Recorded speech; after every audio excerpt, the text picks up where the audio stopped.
Bonjour, bonjour et bienvenue sur KTV en direct à la télévision, à la radio et sur les réseaux sociaux pour ce temps de parole consacré à différentes choses, notamment la non-venue d'Air France et le souci aérien. Et pour en parler, nous avons en direct le sénateur Tani. Bonjour monsieur le sénateur. Bonjour tout le monde, bonjour les Mahorais. Alors, est-ce qu'on peut augmenter le retour en plateau car on l'entend mal. Sénateur Tani, première question, beaucoup de polémiques suite à cette affaire. Air France devait venir, pour finir, c'est un démenti, il ne vient pas. Certains disent il y a une absence de réaction du gouvernement par rapport à ça et les gens sont frustrés. J'aimerais un peu avoir votre sentiment par rapport à cette non-venue d'Air France à Mayotte.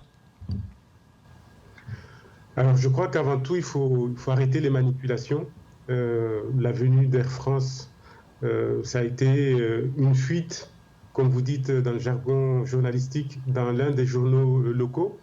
Une fuite qui sera par la suite démentie. Tout ça n'est pas sérieux.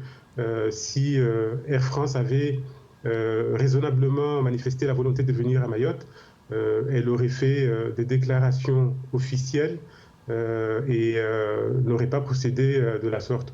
Alors, tout le monde y a cru, à commencer par moi-même, et moi je ne peux pas reprocher aux Mahorais d'avoir cru à cette histoire, mais je crois qu'à un moment il faut arrêter les manipulations.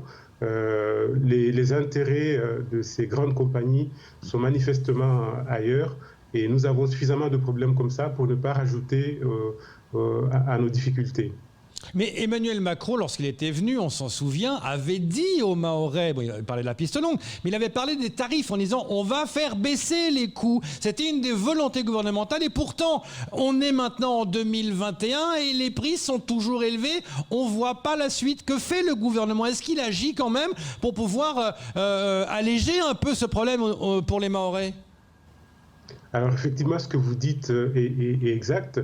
Et néanmoins, il faut se souvenir, il faut se rappeler dans quel système nous sommes. Nous sommes dans un système d'offre et de la demande.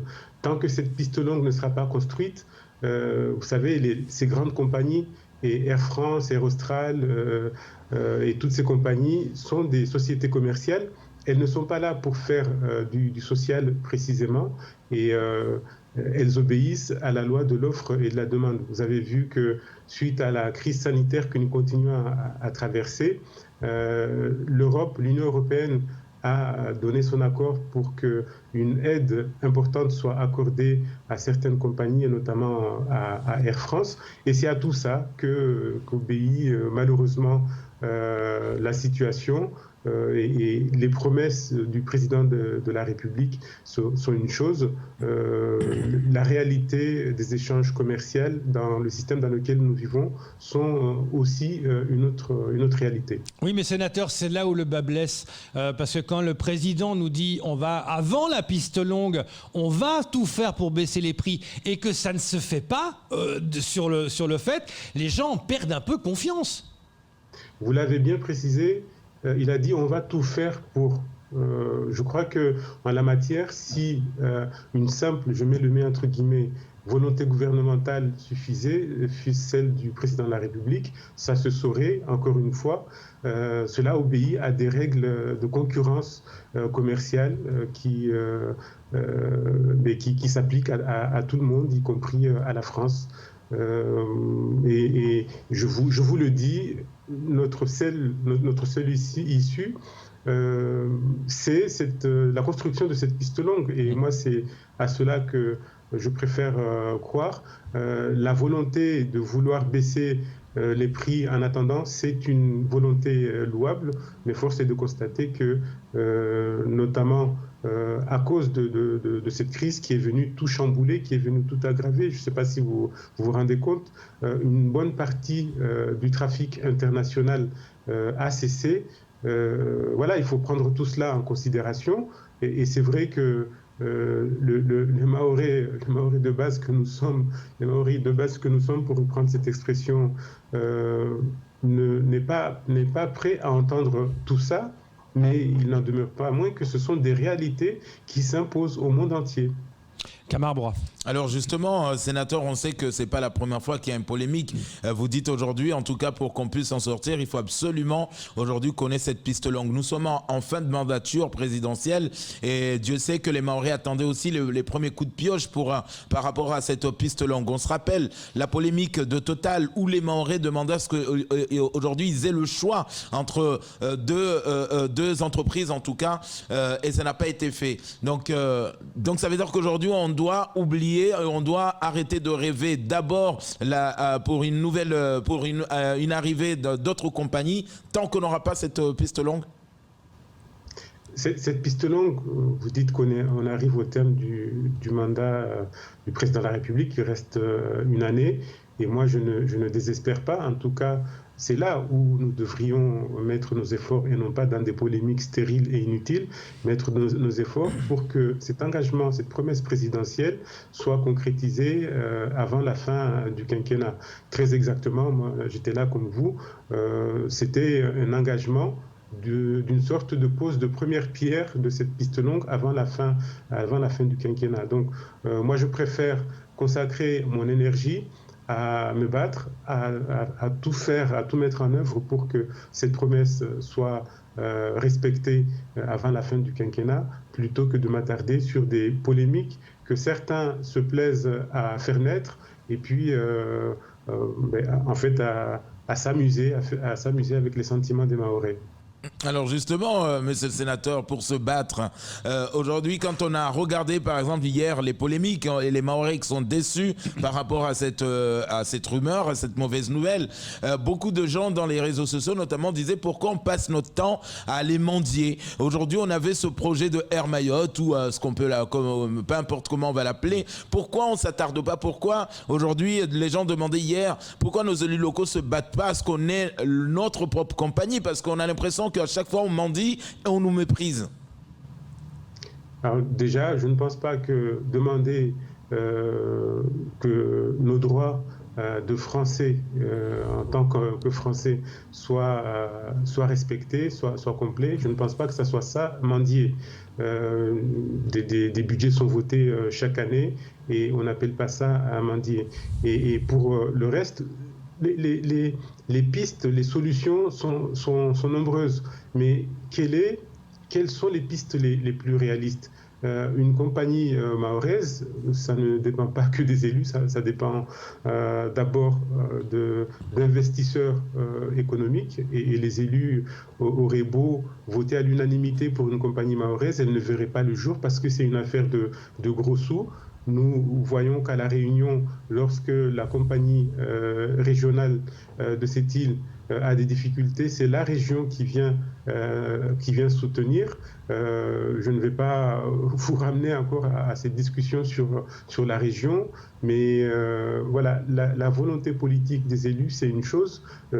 Ensuite, ça reste une affaire de gros sous, et les deux doivent être réunis pour permettre à quelque chose de concret de se réaliser à Mayotte. Mais une volonté politique seule ne suffit pas. Cette volonté, je crois qu'aujourd'hui, elle est là, elle est unanime. Maintenant, mobiliser les capitaux privés pour créer une compagnie locale, c'est une autre réalité. Monsieur le sénateur, parlons maintenant de cette fameuse loi programme, la loi Mayotte, voulue par beaucoup de monde ici. Au niveau du timing, parce que le mot m'a dit OK, donnez-moi vos doléances au mois de juin, on va essayer de mettre ça en place, mais on sait qu'il y a les présidentielles qui vont arriver. Mettre une loi, ça prend du temps. Est-ce que vous pensez qu'au niveau du timing, on peut y arriver à avancer avec cette loi, ou est-ce que ça va rester encore dans les cartons ? Le premier acte important pour une loi, c'est son inscription à l'ordre du jour du Conseil des ministres. Et c'est ça qui est important. À partir du moment où cet événement, cet acte est concrétisé, c'est ça le plus important. Vous savez, les mêmes qui disent que ça ne va pas assez vite, le lendemain disent ça va trop vite. Nous venons de fêter les 10 ans de la départementalisation. Ces 10 ans sont un délai nécessaire pour avoir suffisamment de recul, parce que je rappelle qu'il y a 10 ans, nous étions plongés en plein département, en fait en pleine collectivité unique à la fois département et région, sans qu'aucun des élus de notre collectivité ait eu une expérience départementale. Aujourd'hui, ces 10 ans sont le délai nécessaire pour avoir eu de l'expérience, avoir eu du recul, et il faut prendre le temps pour préparer cette loi, commencer à l'examiner. Et moi, je souhaite la réélection d'Emmanuel Macron, mais peu importe qui sera réélu dans un an, c'est un projet parlementaire. Le Parlement continuera d'autant plus à examiner cette loi qu'elle aura été concoctée avec l'ensemble des forces vives de Mayotte, et cette loi continuera sa navette parlementaire. Le plus important, c'est cette inscription à l'ordre du jour. Et autre élément très important dont personne ne parle aujourd'hui, ça sera la budgétisation de cette loi, parce que faire une loi pour le plaisir d'annoncer des choses, voilà, c'est bien, mais quels moyens seront mis en face pour que cette loi cadre puisse effectivement décider au mieux de la destinée des Mahorais. Camara. Alors justement, monsieur le sénateur, c'est vrai qu'on s'est tous posé cette question, puisqu'on arrive à la fin de mandat aujourd'hui. Est-ce que une fois qu'il sera inscrit à l'ordre du jour du Conseil des ministres, mais on sait qu'après le programme, le planning va être chamboulé, il faut attendre peut-être un nouvel exécutif. Qu'est-ce qui nous donne aujourd'hui l'assurance et la sécurité qu'une fois inscrit, il sera voté, il sera budgétisé, pour qu'on puisse demain, en tout cas avec toutes les propositions qui seront faites aujourd'hui par les uns et les autres, de pouvoir commencer ces grands chantiers, parce que c'est ce que nous attendons finalement.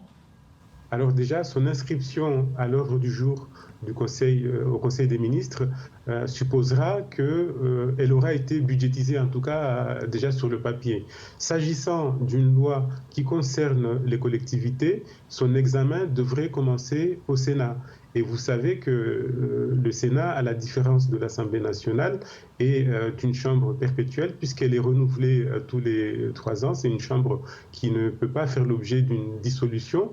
Et l'examen au Sénat commencerait, et en attendant que éventuellement l'Assemblée nationale soit renouvelée, eh bien, la navette parlementaire qui aurait commencé au Sénat se poursuivrait naturellement. Je vous rappelle qu'il y a eu des précédents, et notamment mes amendements sur le droit du sol, que j'avais commencé à faire examiner à la précédente législature, et que je n'ai réussi à faire adopter par le Parlement qu'après. Il en va de même de mes amendements sur le foncier, où j'avais commencé des travaux à l'occasion de mon premier mandat, et les résultats de ces travaux, on les a vus à l'occasion du deuxième et actuel mandat. Donc ce n'est pas une loi d'Emmanuel Macron, ce n'est pas une loi de ce gouvernement, et c'est tout l'intérêt de faire cette consultation, c'est tout l'intérêt de faire participer toutes les forces vives de Mayotte, parce que demain,